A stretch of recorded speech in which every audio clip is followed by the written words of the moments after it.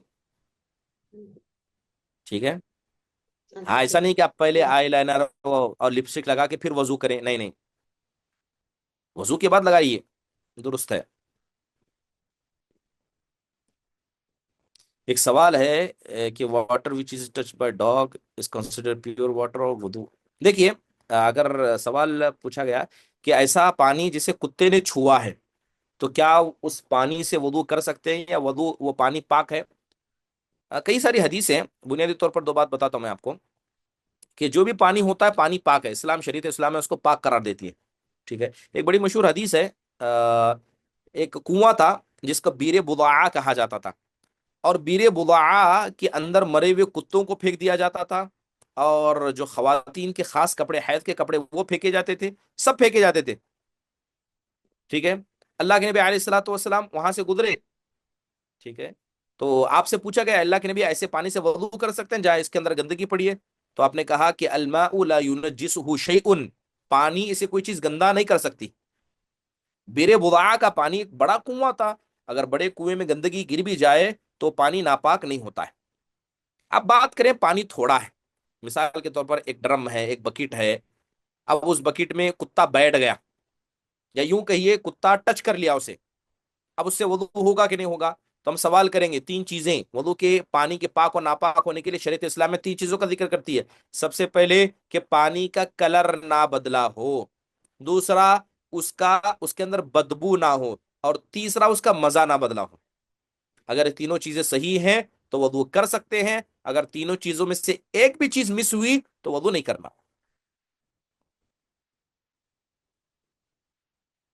چلیے، ان شاء اللہ تعالیٰ بقیہ باتیں آئندہ سبق میں کرتے ہیں، اسی کے ساتھ درس کے اختتام کا اعلان کیا جاتا ہے۔ اللہ تعالیٰ ہمارے اٹھنے بیٹھنے کو قبول فرمائے، ختم مجلس کی دعا پڑھیں، سبحانک اللہم و بحمدک، اشہد ان لا الہ الا انت استغفرک و اتوب الیک۔ السلام علیکم ورحمۃ اللہ وبرکاتہ۔